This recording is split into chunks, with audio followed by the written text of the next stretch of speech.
discuss the problem of the brain and its ways of operating and the mind, whether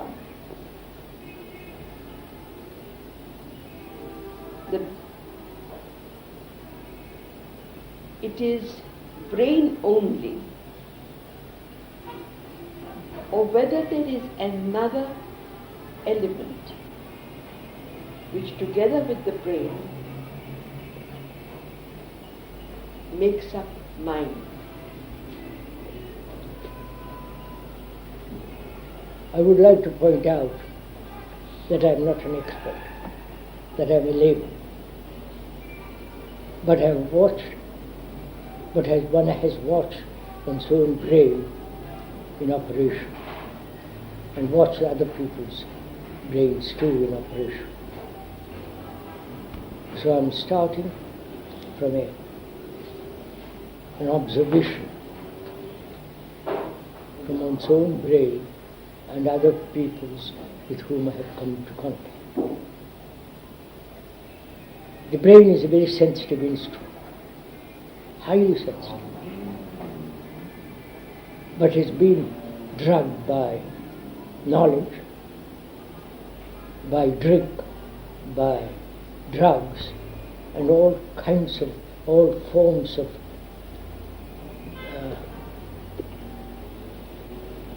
destructive pressures.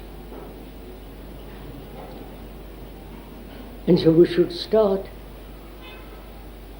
in the inquiry into what is the activity of the brain. Leave the mind alone for the moment, if you may. What is the movement of the brain? Surely it is essentially a center of all the senses, right?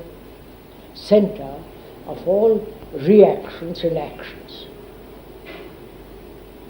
And it functions most effectively when there is complete security for it. And it finds security in experience and knowledge, from which thought arises through memory.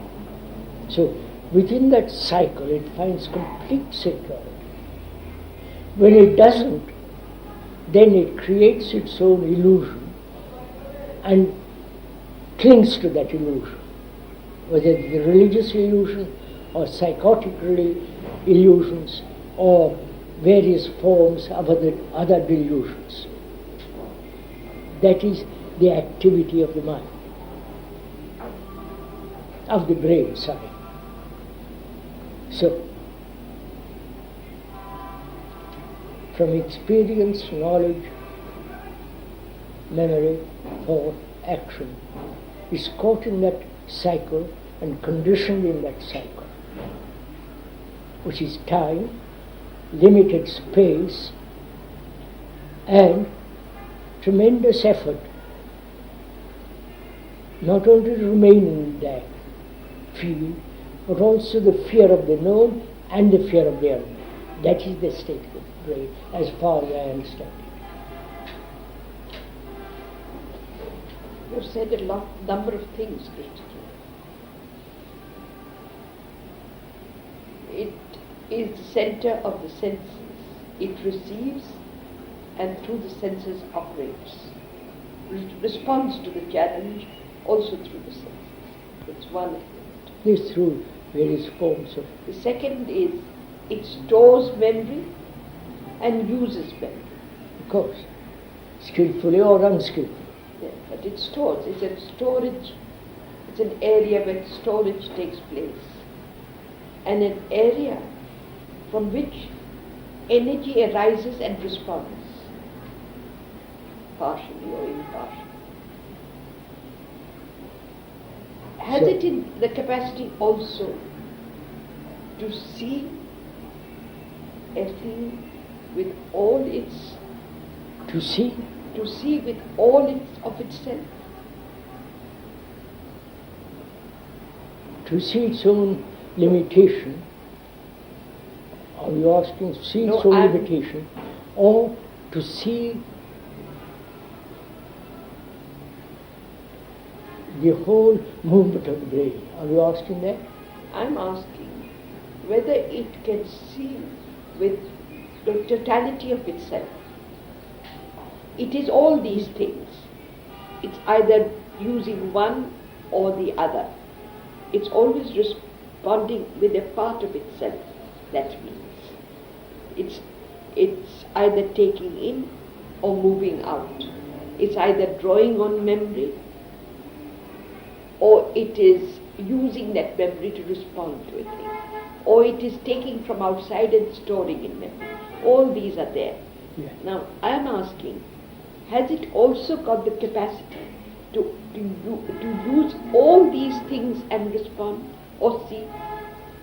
I don't quite follow the question, do you? Well, I think I follow what she's getting at. She's really saying, can this movement, this brain, movement. this cycling movement, ever get an external perspective on itself?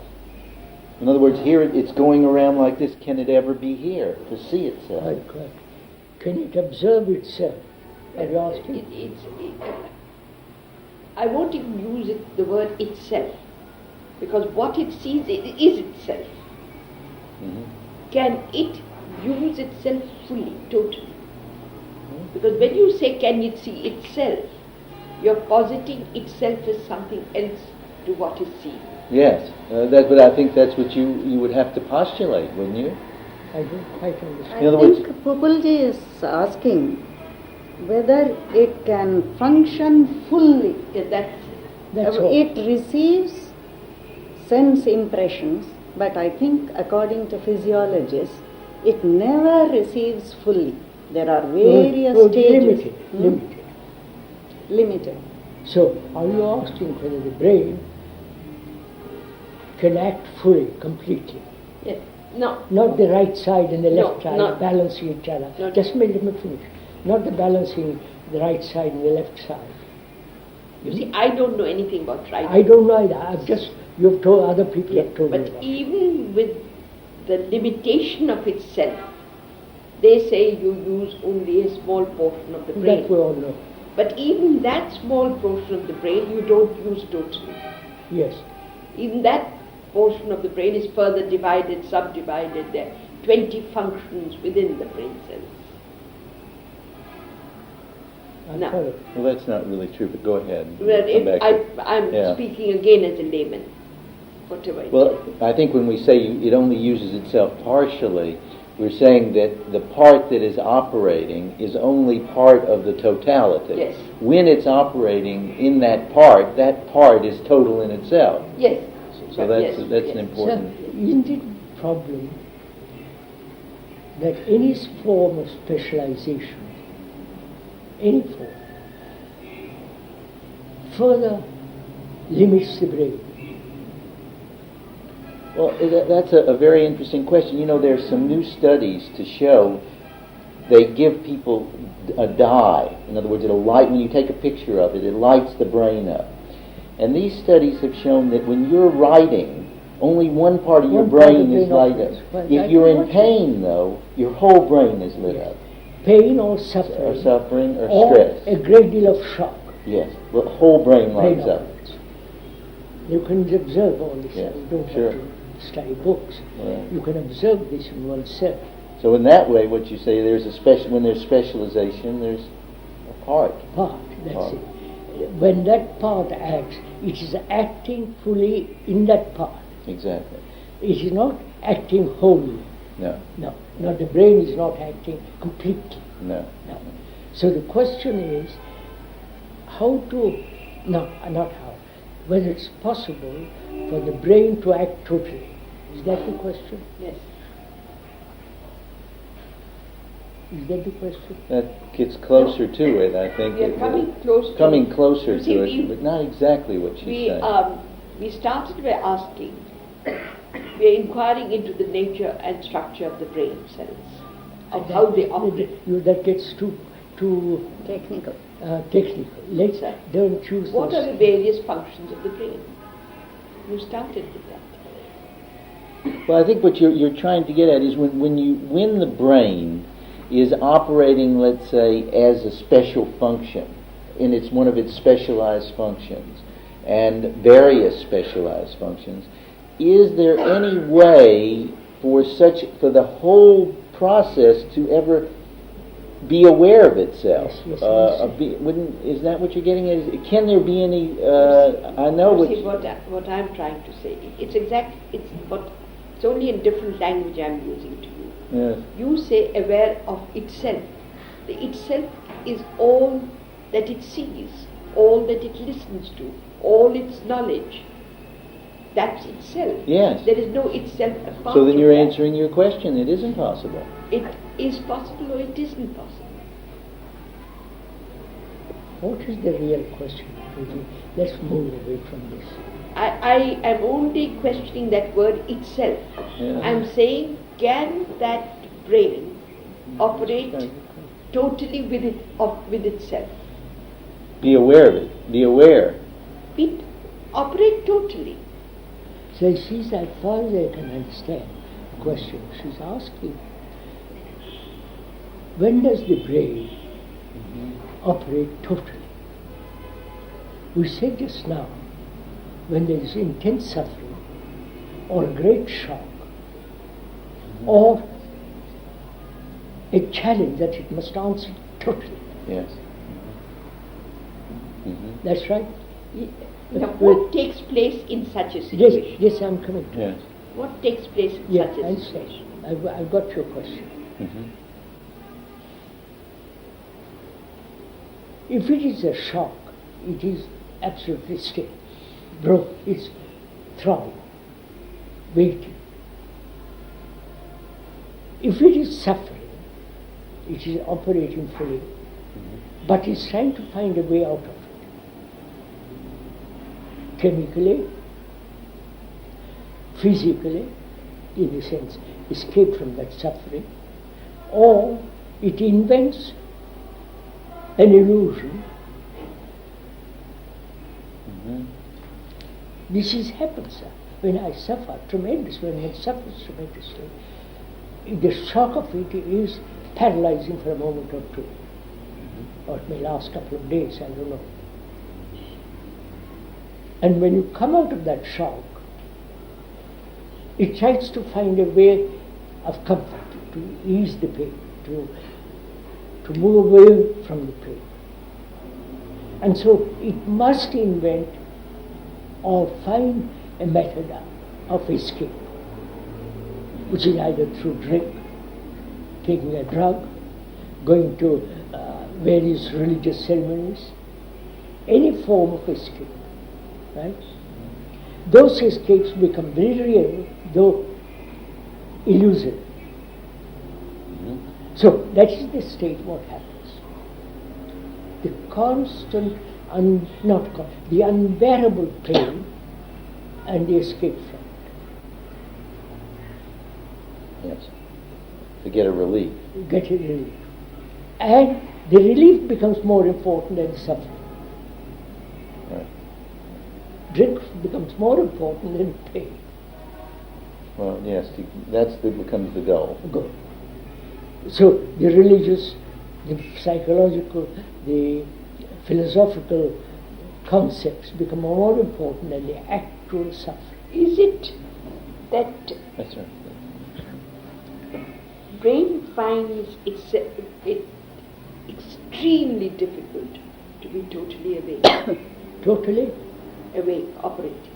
Is it that it has to find these escapes? Look, sir, you say in a state of great pain or sorrow, the total brain is awake.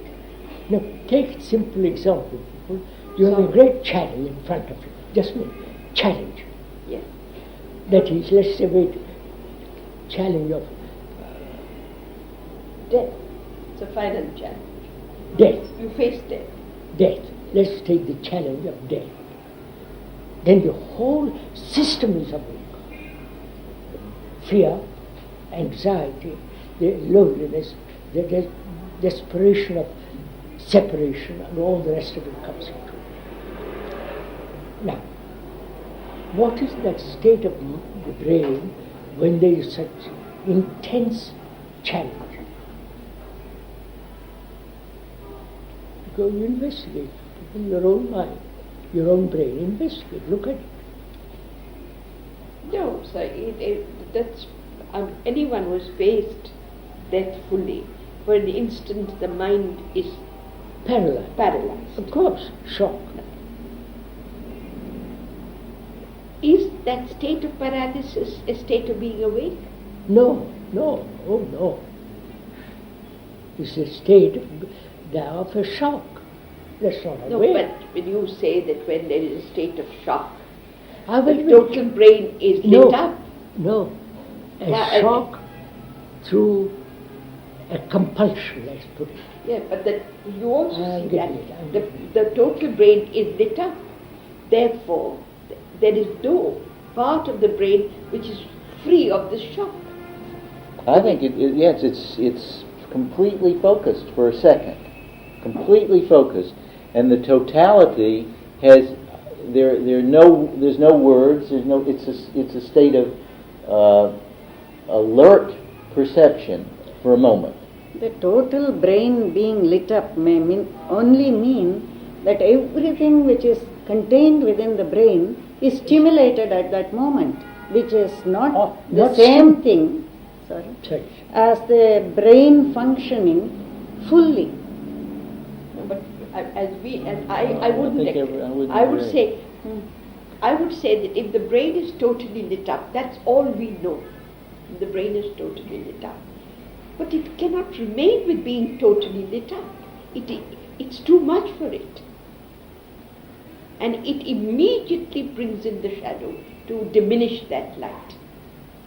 Yes. That's how I see it. And it starts reaching for illusions or self-definitions which make these things more important than the reality or the suffering that is there. But Krishnaji has made a point that it is lit up because of pressure. Of course. Now we are talking that we are moving from that. We don't know any other lighting up. So, We know the lighting up of pressure. But we can ask if there is any other lighting up. what are we discussing? I think we're discussing we moved from your point, which is that at a certain moment the suffering is present, is so intense that then there's a movement to the illusions which become more important than the suffering. So we were trying to see what it was in the suffering that made that movement. In other words, we went back to the totality. The real question is, not to the can the totality. brain What? Can the brain stand reality? Can the brain? Stand the fullness of reality? What do you mean by reality? Suffering, Huh? death, suffering. Now let's go step by step. My son dies. And it's a great shock.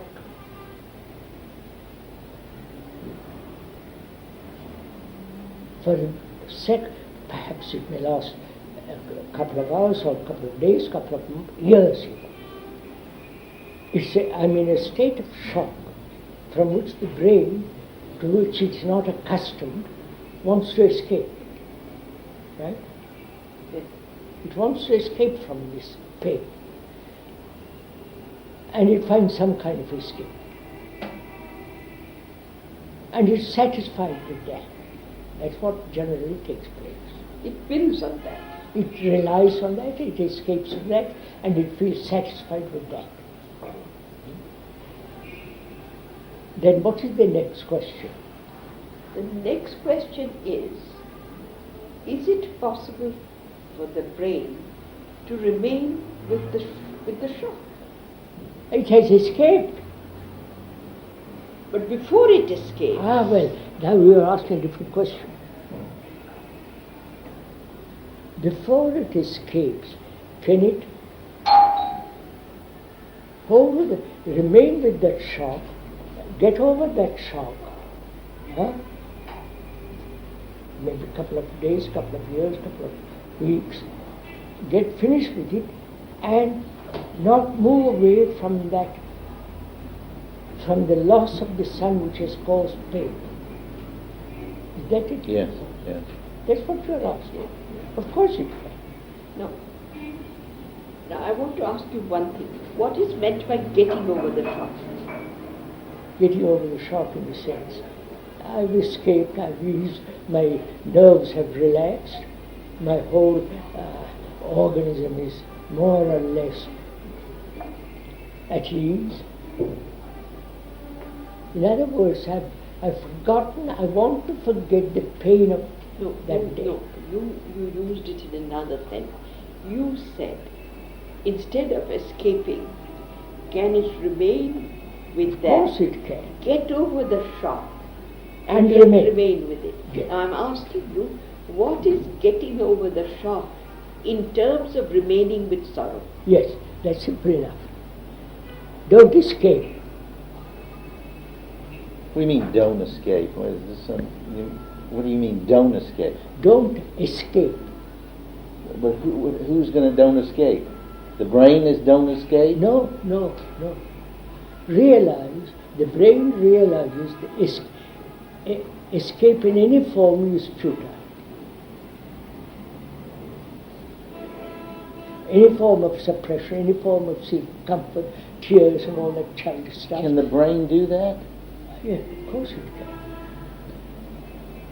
In other words, you're saying you don't think the brain, or the habit of the brain is to immediately start solving problems. Yeah. The habit is So to get solutions. we said that Yes. the other day. Yes. It's very interesting. Yes. We said the other day that thought creates the problems, and then the brain is trained to solve the problem. So it keeps in the cycle. Invent, have problems, and resolve problems. And the resolution of problems becomes the problems itself. So it's perpetually living in problems. Yes, always throwing up new self-definitions too. That's the habit, and That is the condition. yes. That's the conditioning, So that's the my total... My conditioning, when my son dies, is to escape. Yes. Well, to do something. I mean, Escape, to cry, to howl, to lean on somebody and go to temple, to go to a mosque, Yes. whatever it is you do. That's the habit. So that's the habit. Now, can that habit realize it's a habit, and it is futile, that habit, and put it away? Of course. Of course it's possible. That means that in the middle of shock, in the center of sorrow, there can be an awakeness which watches the escape, What? which watches the tendency to escape. Now, Gopaji, I And lost my son. I've heard you or him or her say to me, don't escape. But that's futile. That has also that statement has been recorded in my brain. And that record keeps on repeating. And when my son dies, that record says, don't escape. And it becomes tremendous problem not to escape. If I am alert enough, I say, all right, I won't escape, and I'll remain with the problem, with my son's, the pain of my son's death. I remain with it. What's the question? What are you trying to get at? no, sir, because that visualizes that in the center of this tremendous shock of sorrow, there is a capacity within the brain, Of course the there brain, To break its habit. to break its Of habit. course it has. You know, Look, and now take this, a very simple habit, any simple habit. no, you can't take a simple habit, because simple No. habit is when you are in the middle of the habit, suddenly the mind can wake up. Yeah. That's very different. But when you are in the middle of a tremendous shock like that, it is in that state of paralysis of the mind and body and brain and everything. You say that there is still the faculty within it. So you positive faculty apart from the habit faculty. Look, habit is a record, a repetition, right? Habit is a repetition. In that, during that repetition, I hear you something. I hear you say, don't escape when you have great pain. Look at psychological pain. Look at it. That is still going on in my brain. So, I attempt not to escape. Now, here please let me come in. Is it just as there is a habit to escape, by hearing the statement of yours, don't escape, also has become a layer of memory, and that memory is stimulated? What? That memory is stimulated, don't escape? Yes, it is stimulated. What's wrong? Go on, push it So further. is it that stimulation of don't escape which arises and makes my brain stand still and look? Partly. I think it's more though an insight that is. I don't want to lose that. No, Well, that something has happened before. No, so I am saying, is Krishnaji saying that one of the skills of the brain, which is not used normally, but is still there, is to awaken to itself? If I may put it this way, that there is a normal thing which we understand of the brain, but has the brain one more skill, which normally is not touched, but in a moment of shock can be awakened. If the ear has Can be awakened if there is an escape.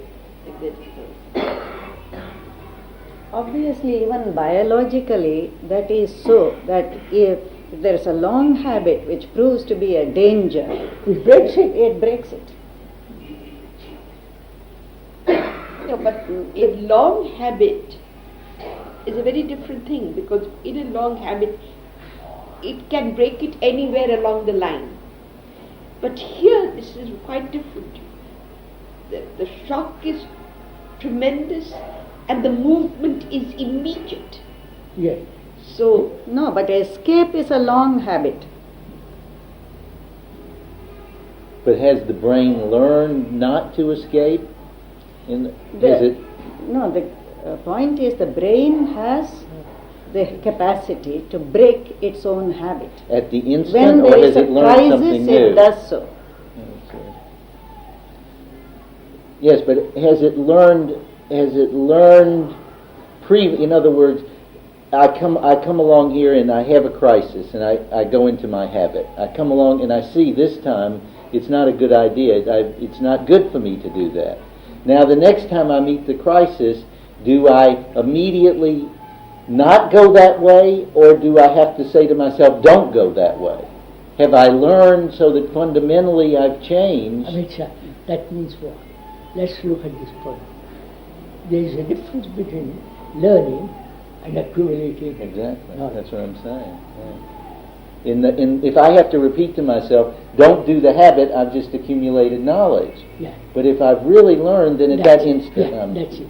There is a difference between learning and memorizing. yes. So the brain has the skill of learning. And the skill also of memorizing. Yes, that we know.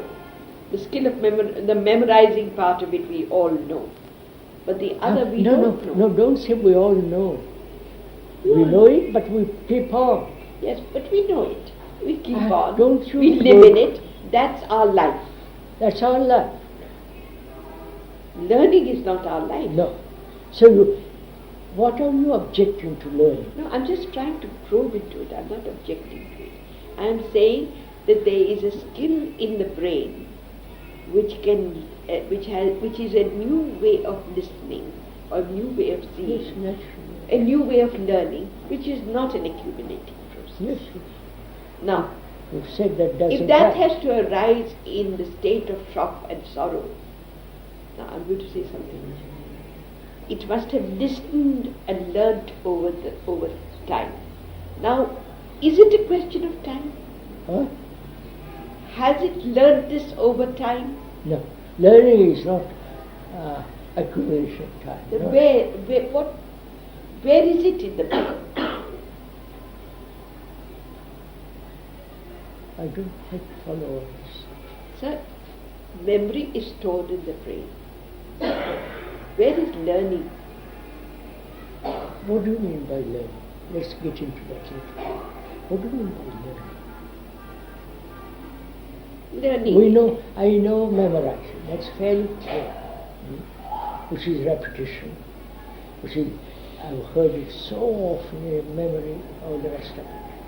It's accumulated information. That's what we call knowledge. All right. What is learning? Is there a learning apart from knowledge? Accumulation of knowledge? If in this instant we're facing suffering directly, what is the learning there? But isn't that seeing it directly itself the learning? Seeing the suffering directly, or seeing my movement into the habit directly? Where is the learning? In other words, my son dies, and I immediately go off from it. Where do I learn in there? No, but What is the learning? Many of us also are aware that at a moment of crisis, before one heard Krishnaji, the brain used to automatically move away into. Okay.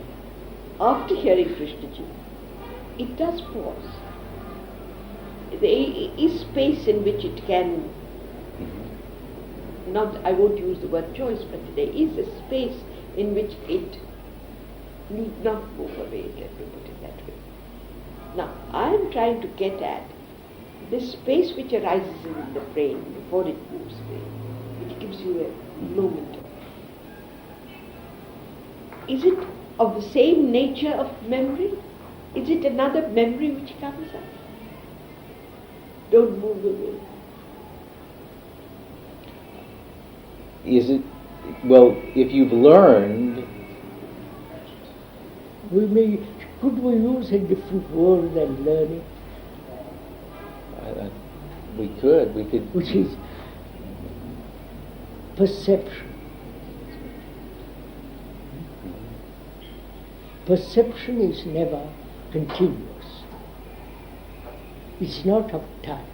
Yeah. I see, I've had a shock, my son is dead. I've had a shock. And I have perceived escape is futile. That perception will prevent moving away from what is. It is not a habit forming. I wonder if I've conveyed this. You convey that, but what you haven't conveyed is, suppose my habit is to move away. In other words, that the perception is... Prevents, no. So it's the tuning up of perception. No, just a minute.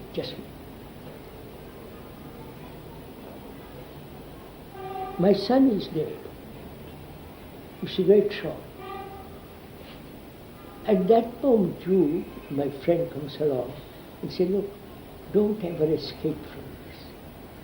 You're my friend. You say it with great affection, with great care. I said, don't escape from this. I hear you very clearly, and I see the truth of it. So you explain to me the rationale of that. And I see yes, that perception will prevent all escape. There is no decision not to escape. I don't have. There is no mechanism of decision does it operate. But I have listened to you very carefully. Don't escape, my friend. And it has entered into my heart. It's not just intellectual concept. It has really penetrated me, and I said, quite right. I have perceived the truth that escape is utterly meaningless. What do you mean when you say it has really penetrated into me? It has entered into my heart. What is the matrix then of that perception? It's not the brain, obviously.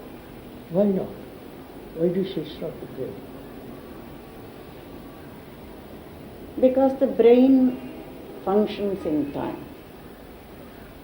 Yes, it's evolved in time, functions in time, knowledge is time. It's And functioning perception is all not. together within that area. Now, when I am in a shop of my son's name, my friend comes along and says, look, boy, you are suffering with grading. I know, we'll go through all this. And he says, look, don't escape because it's utterly meaningless. At that moment it appears something into me. Yes. A seed that has a tremendous significance, which is, don't escape, but stay with the fact. That's what he's telling me. And because I have been sensitive to listen to various things, when he says that, I receive it very quickly and very deeply. Because my mind then is acute, my brain is acutely aware of my pain. So here comes along a friend and says, don't do it. It immediately sees the truth.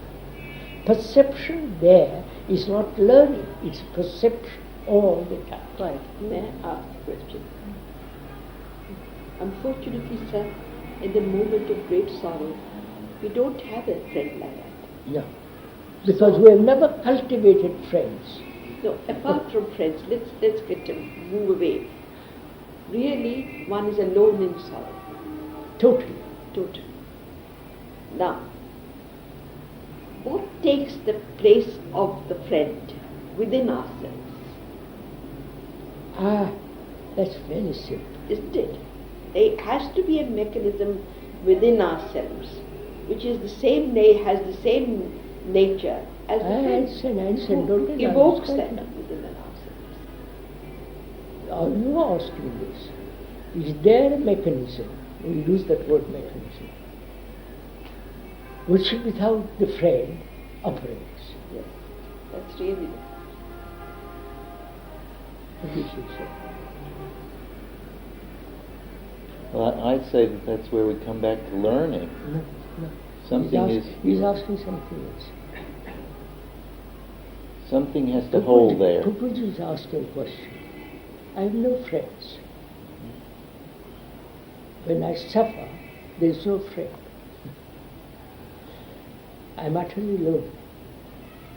My brain feels this emptiness, aloneness, this sense of isolation. Is there in that isolation a factor which says, see, remain with what is, without the friend telling me not to escape? That's the question, right? You see, sir, I have a feeling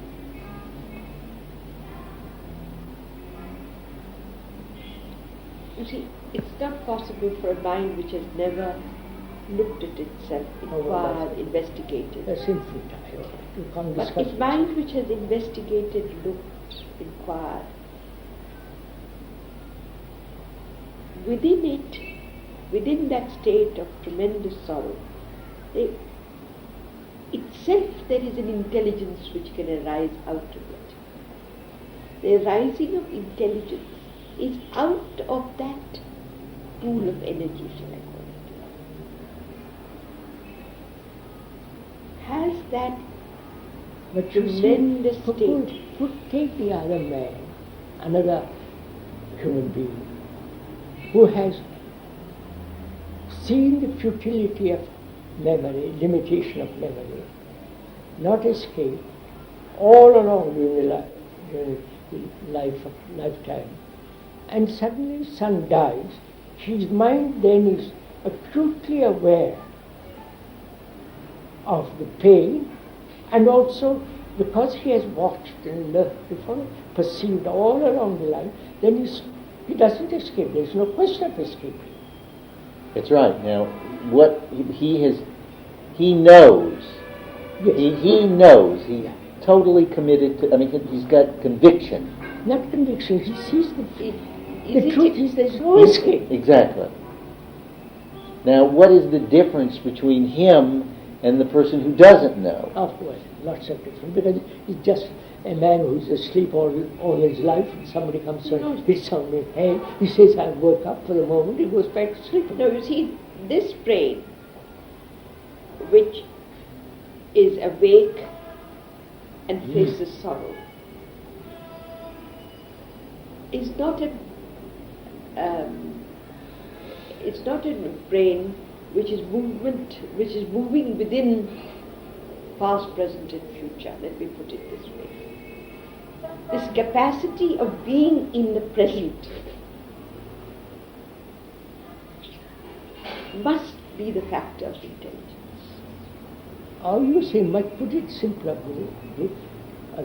proposal, which is, this man has always remained with what is, Yes, that's never moving away from what is. But to a mind which is always with what is there pain? Oh yes, there must be what is. I don't mean physical pain. With what is I'm attached to myself. That's a fact. Could you be attached to your son if you were really if you are really awake, of course not. Yes, exactly.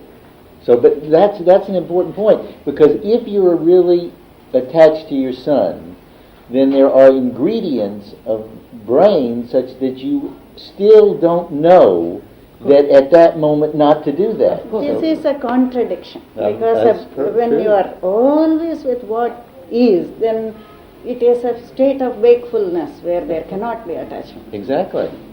So that you're that. You see, we are He's not always with we are perception. talking of the intermediate stage. We are not talking of that state where you're so awake. We are talking of moments of awareness, moments of sleep, moments of sorrow, moments of running away. We are talking of a very mixed bag. And or even more so, we're talking of that subtle way that the brain tosses up, is faced with, let's just say, a moment of loneliness, and tosses up, let's say, just take a simple example, tosses up the self-definition, I'm lonely, and then is attached to that self-definition. And then the real feeling of isolation is lost, the suffering.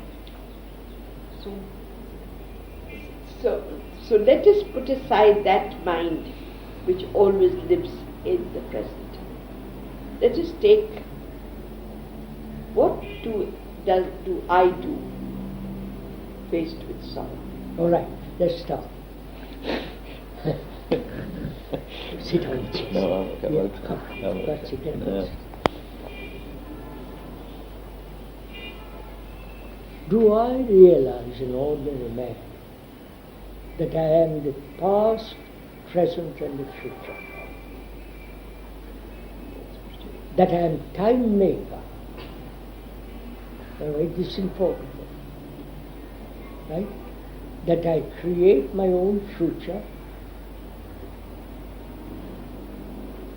That I am the time maker. I am a slave to time. Do I realize that first? I can walk very, very swiftly or crawl along.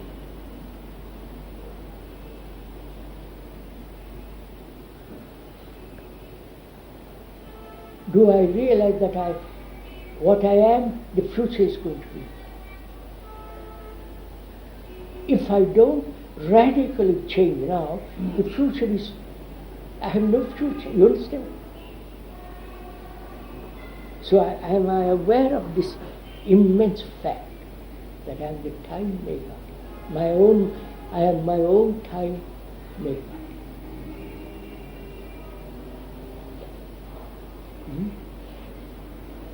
I would start with a layman. If I'm a lady, you come along and tell me this, and I see the truth of it. Either I can crawl sleepily for the rest of my life, or as I realize that I'm in my own time, like I can walk enormously fast, run. Not to any end, run. Now if that is the truth for me as a layman, then in that state of mind my son dies.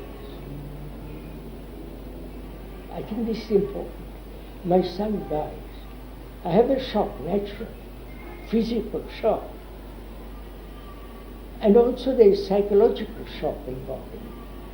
As I am my own time maker, you follow what takes place in me.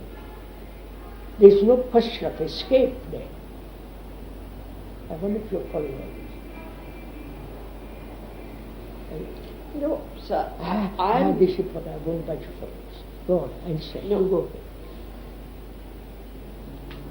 So there are many perceptions. There are many perceptions which bring you to a state where the mind sees its inadequacy and pauses. I won't say ends, but pauses.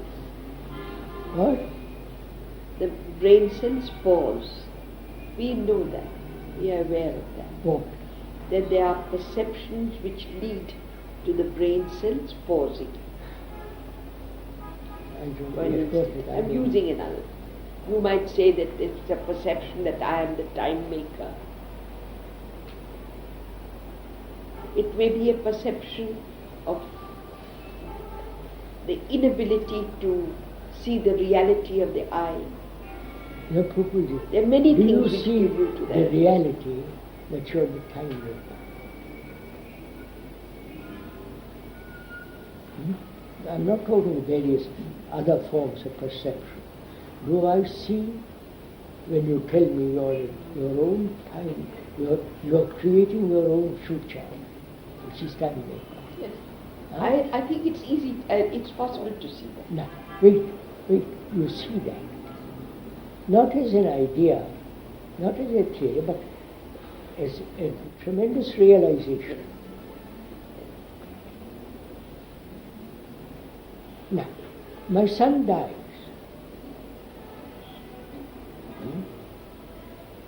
I am in pain, naturally. Now, then I don't escape because I'm my own time maker. So you see the Yeah, difficulty. yeah, I am saying I see that I am the time maker at this instant. My son dies. At that instant, I am the time maker is not within my mind. Oh, yes, it is there. How is it? Now it is there. If I have seen the truth that I am the time maker, when my son dies, that truth doesn't run away, escape or hidden. It's there. Now, this is there. If it is not there as memory, It's, it's not there as no, memory. it's not there as memory. Where is it? As truth, it is there. Not memory, it's not This is truth. rather a mysterious thing. What do you mean as truth it is there? Even that, I would like to go back to. I have seen that I am the time maker. Your own time maker. I am my own time maker. That's a tremendous thing, sir. Tremendous. And now my son dies. What I feel with my son has died, that my time that I have made has been disturbed. Ah. We haven't got it, sir. No, we Krishnaji, haven't. are you saying that if one has seen the truth, I am the time maker or whatever it is, that truth is not destructible, it's always there. Of course.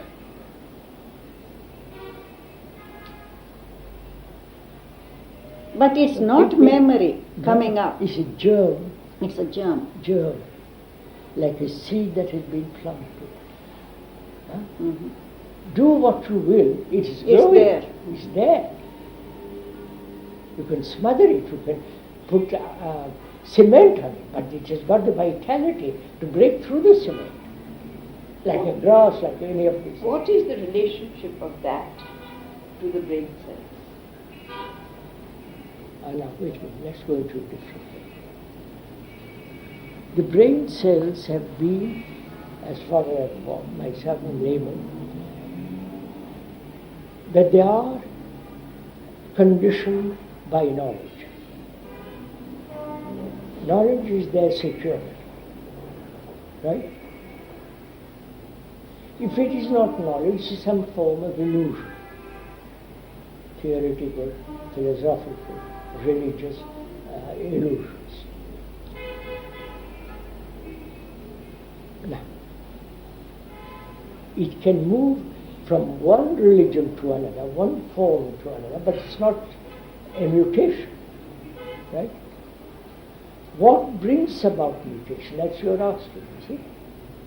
In a way, because if this germ is part of the brain, the brain is mutated. Yeah. Then the brain is mutated. Let me put it to you, sir. Thought is a material process. No, sir.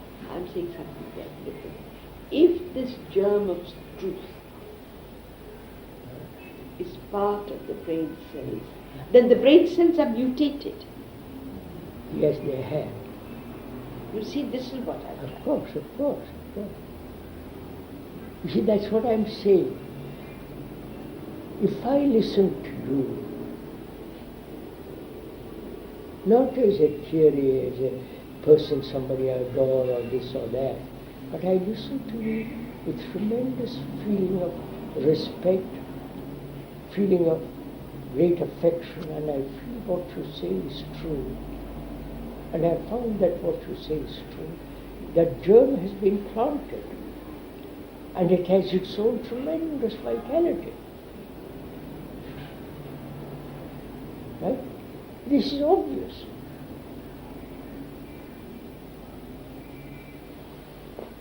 A germ which has nothing to do with the time making. No, because, of course.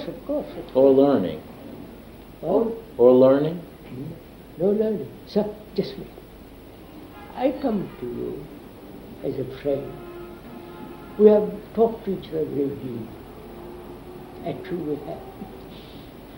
We've talked to the great deal. And you come to me, as my son is there. You fly over from New York. You tell me, look, don't escape. That is the worst thing you can do. Don't try, but the thought release, but don't escape. I listen to you with tremendous attention because agony makes me listen. You follow? And I listened. And I see the truth of what you have said. I see, not intellectually, I see that is true. That's a journey. Imperishable journey. And this is going on. I may cry, but that says, look, that's all I'm saying. That you have helped me to break the habit of the pattern of history, which is mutation. I've been caught in this circle, and you come along and point out, it's broken. Yes. So, do I do this all the time? Not only at this moment of suffering, but do I do this all the time? That is the question. Yes. Not just at that moment, Exactly. which is silly. That's right. But do I do this all the time? Listen. That's the real question. Of course, that's the real question.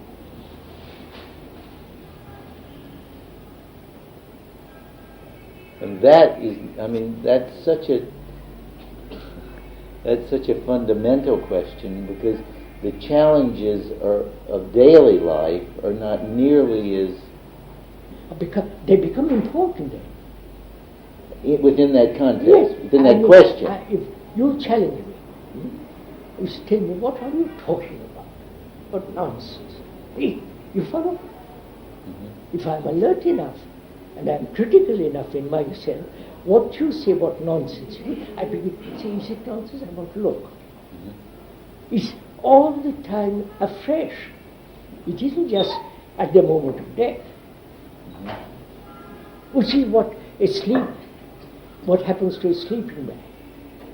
If I'm asleep all day by habit, routine, money making, sex, all this drink, at the moment of shock, I escape.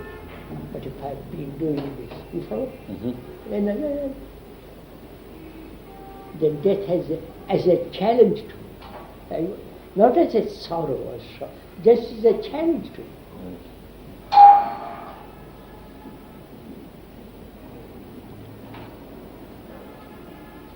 You see, we ought really, in this context, discuss or talk about together what is insight, which is not of time, which is not of memory. What is that? As we said the other day, is there an action which is not of knowledge?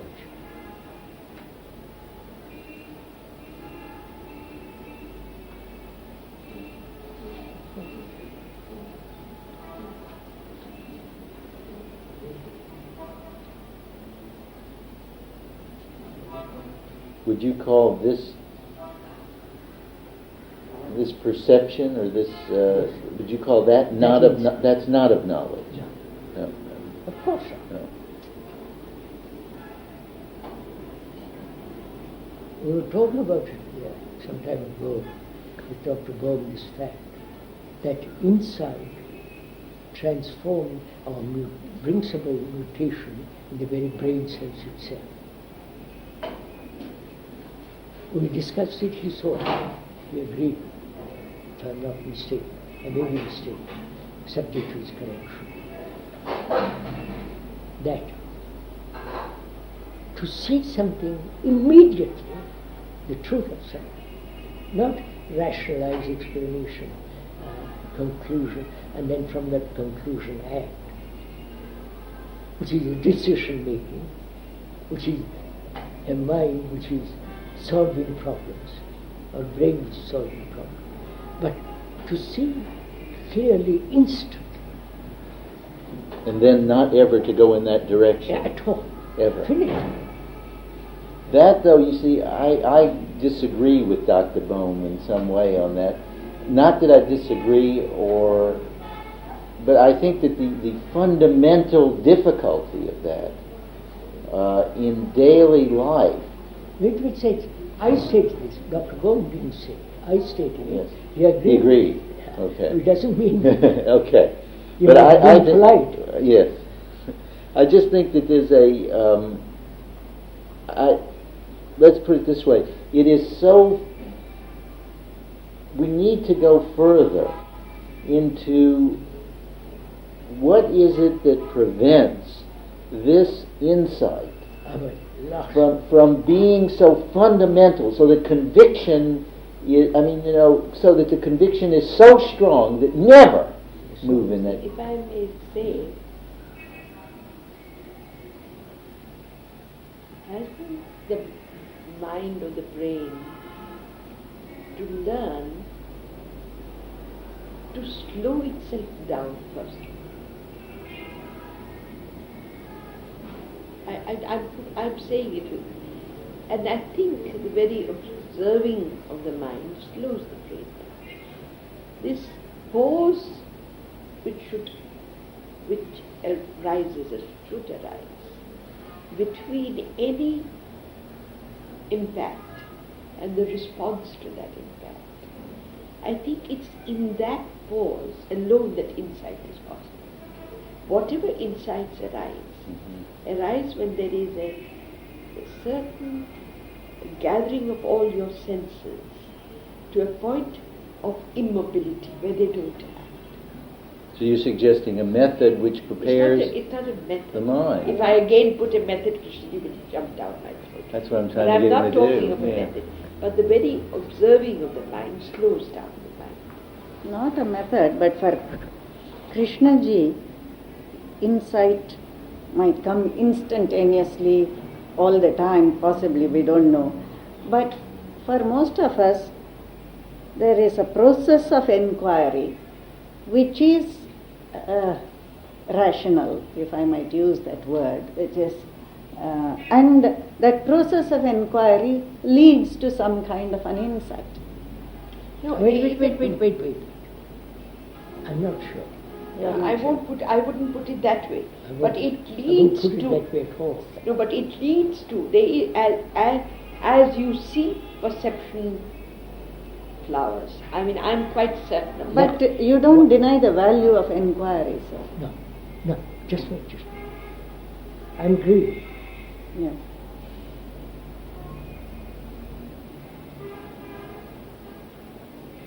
I see the total implication of greed. Not rationalized. No, not rationalizing. I'm saying I see the whole complexity and the movement of greed, the whole of it. And to have an insight into that is the ending of it. Which is the brain cells are accustomed to greed. That's their habit. Now, perception of the whole consequences of that Breaks. breaks it. That is insight which breaks it. Yes. It's not Which is immediate. which is immediate and finished. If that were true, though, Krishnaji, we've been listening to you for years, and we've been talking about this for years, and we've gone over this 1,000 But times. it doesn't happen. That's it. It's because And we don't see, and it does. In some way, and I think it's because the way we're inquiring, in some way itself is limiting us. Yes, sir. Don't inquire. Okay. Wait. No, just wait. Right. Don't inquire. What will you do? I'm serious. I know. I don't inquire. I'm greedy.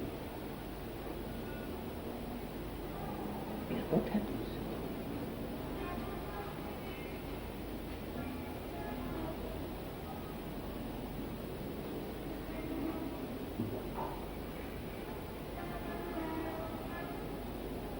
Do I indulge in it? Stops. But if I inquire why I'm greedy, I cause this, because of that, I'm off, Yes. spinning along the wrong direction. But I say, oh, I'm greedy. That's a fact. I remain with it. I am terribly sensuous. I remain with it. Or any other human complications. I remain with that fact. Why should I inquire?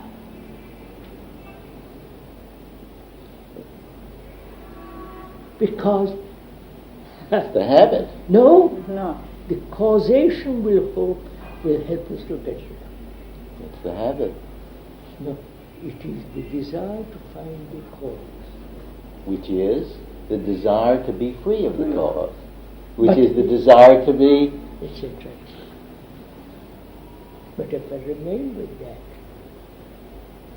it has got its own Yes. vitality.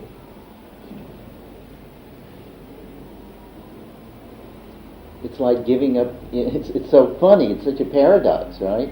In other words, the very thing that I want to do is go on inquiring because I want to get free of it is the very thing that is trapping me. Yes, of course. Say, may I ask you a question? What is the split second before insight? What? What is the split second before insight? oh.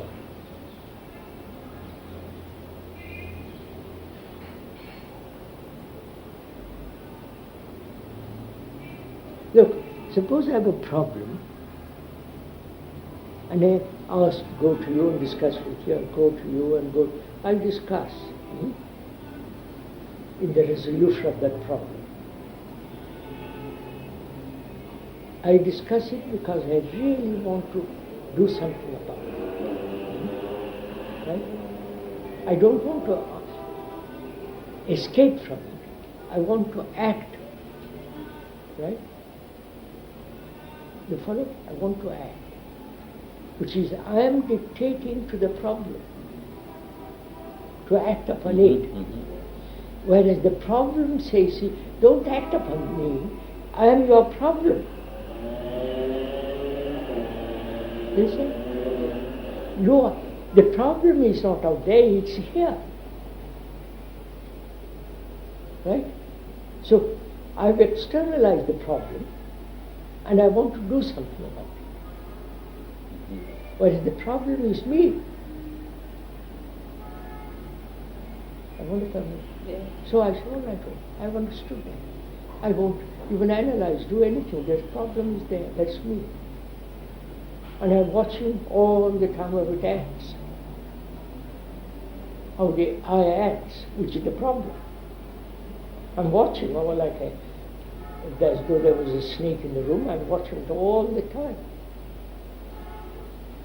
Every reaction, every thought. I don't limit it or expand it, or I don't exaggerate it. I say I'm watching it.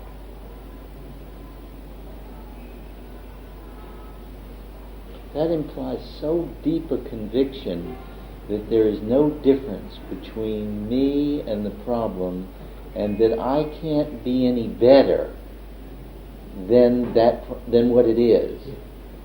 The idea It didn't happen to me. The more. Yes. The more.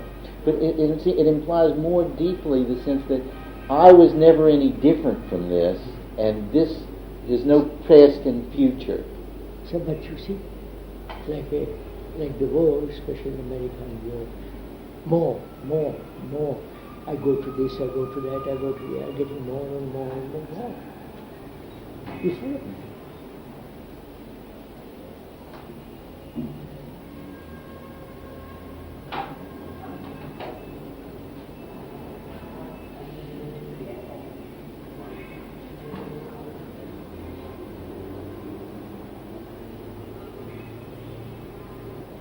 So this brings up a really good question. If I have a relationship with you, which is my friend, you're my friend, I have a relationship. Therefore I'm listening to you. Any relationship is constant listening, exchange. We have stopped all that. I don't know. There's no relationship. I go on my way, you go your way. When it suits me, I'll cooperate with you. When it suits you, I'll cooperate. But otherwise, we are totally separate human beings. And if I once realize you, I am totally related to you in the deepest sense of that word. I can't help listening to you.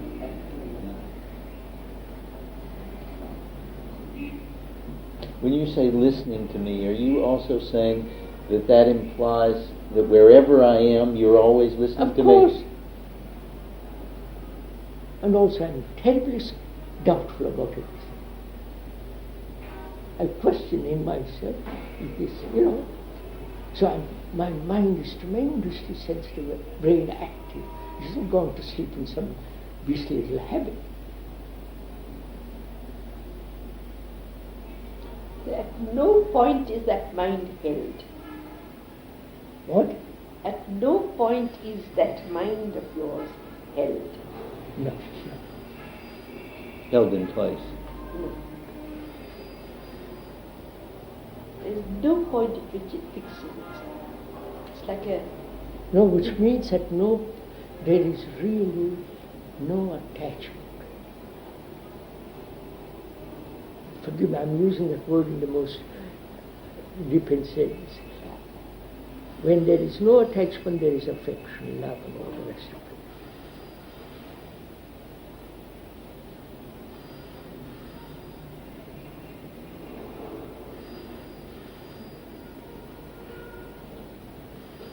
Now let's go back. Have we time?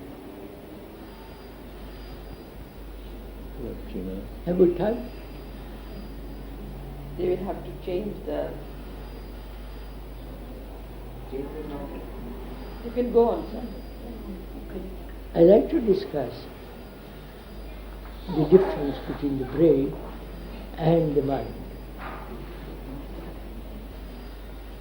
How specific do you want to discuss it? As specifically as you can. Not from any scientific and other point of view, but as a layman who has watched, observed himself, observed the world, and so on and so on.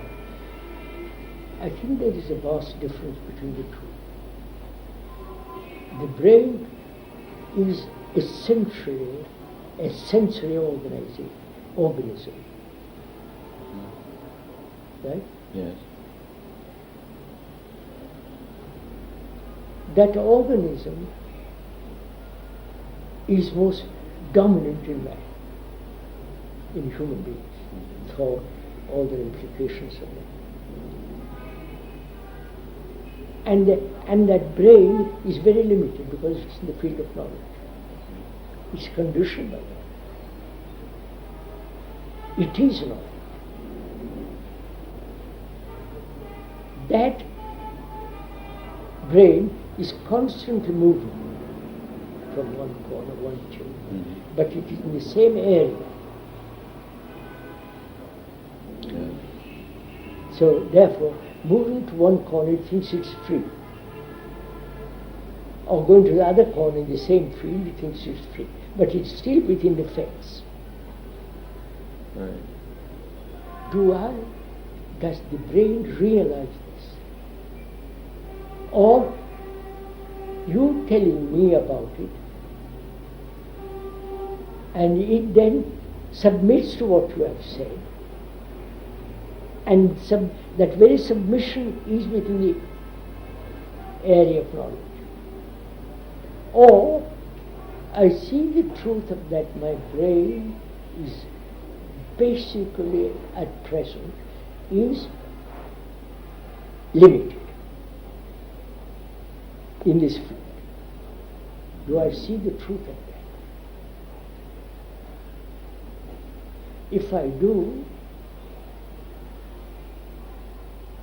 then I know knowledge is necessary at a certain level, and I have got no other knowledge. So, you understand what I'm saying? No other knowledge about myself, about after all, knowledge is about myself. You understand, sir? When I realize I'm still moving within that area of knowledge, there is a break, which means the ending of the self. I don't know if you know. Ending of the self then opens the mind, opens to the mind. A corridor or a door into the mind, which is not my mind, it is the universal mind. Yes. Not the universe, I don't want even to, it is the mind is tremendous, isn't it? Mm-hmm. And then there's no. But once it has seen there is a perception of the enormity of the mind, then the brain becomes also contaminated with that. Contaminated with that, but also possibly in a different relationship to the mind. To the mind. That would be another question, how the brain functions in the context of a total perception of the mind. I mean, where the brain now is... Before we can even go to that, Yes. I'd like to ask him a question. He says, any break in this Cycle. That field is the window, Corridor. the door to the perception of that Immensity. immensity. He uses a word, one perception of that immensity. Yeah. He used the word contaminates the mind, Contaminates the brain. the brain. What do you, in quotes, mean by contaminate? I'd like It's like fresh air coming into the... so that the mind and brain is never the same. Never this. Can't be. Let's go into that more. What we mean by that contamination. What happens to the brain when it's contaminated? What a word. What happens? What happens? Is that then, you then would bring in, Who's Zen? you then are bringing in a gradual process. No.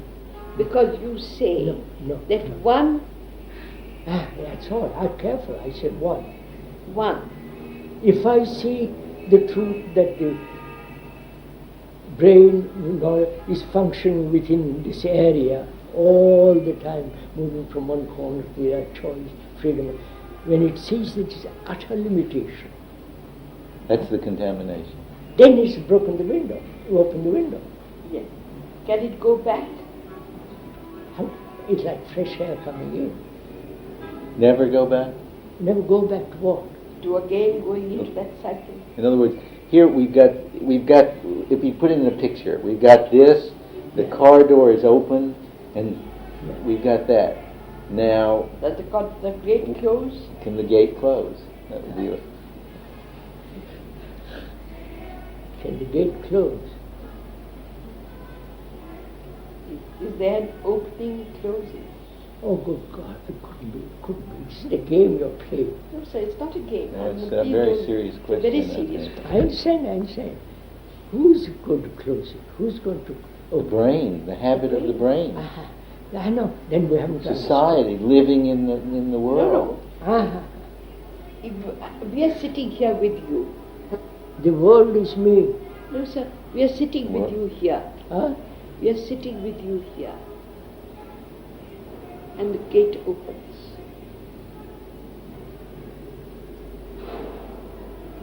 And you go away. And the gate closes. And again, the mind process takes over. Never fully. Brain takes no. Brain, the brain. Brain takes over. The brain takes over. Knowledge. Wait. The brain takes over. Knowledge takes over. Yes. Are you aware it's taking over? Yeah. Yes. Then Then it's again the gate is open. yeah.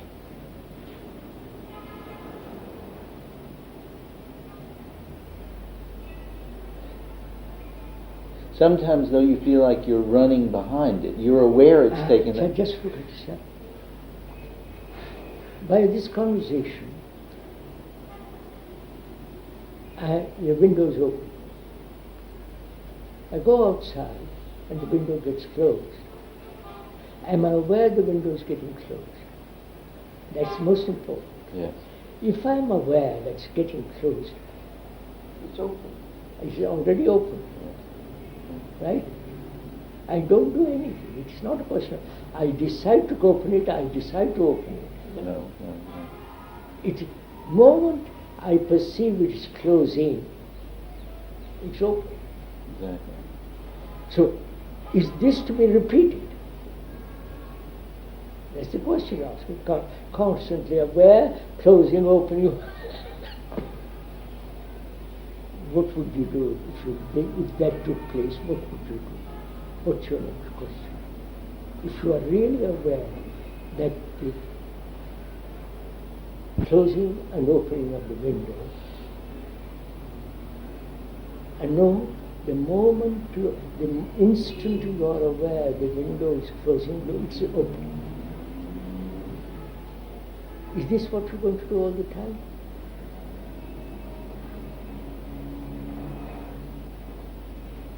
I can ask myself that question. You asked, I'm asking. But What should you I can do? only Is remain. Huh? I can only remain with the question. No, I've gone beyond the question. Now just me propose it. I've realized this. Is this what I'm going to do for the rest of my life? Open, close, open, close, open. Huh?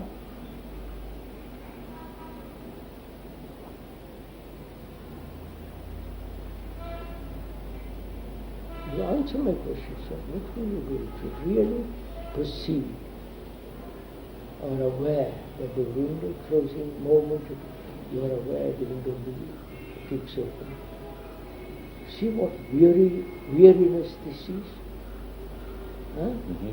How terribly exhausting this game is. So what will you do? Either keep it shut. It's not possible anymore. I mean, once it's Oh, open. yes, it's possible. You said, hell with it, shut it. Yeah. Or open it all the way. Not open it all. That's the problem. Shut it. Can't. Ah, You can't shut it. Do you really think you could shut it after it's open? Do you really think that you could shut it after it's No, open? no. You don't really think that? I don't. No. But the man who says, no, I said, the man who says, I'm weary of this game, shut it. Then my friend, I say, shut it, keep it closed, for God's sake, don't bother about it. Because he's exhausted this. Where is it this better? For him it's better to keep going. If it is open, you can never shut it. The idea that shut can't take place.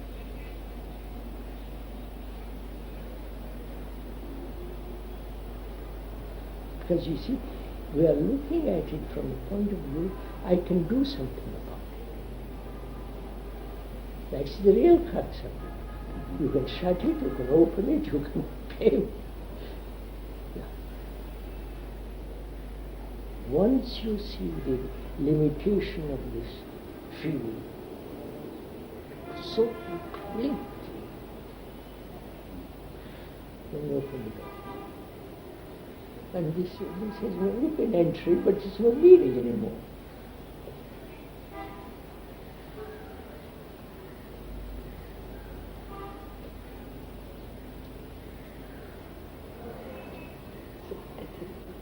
That's finished?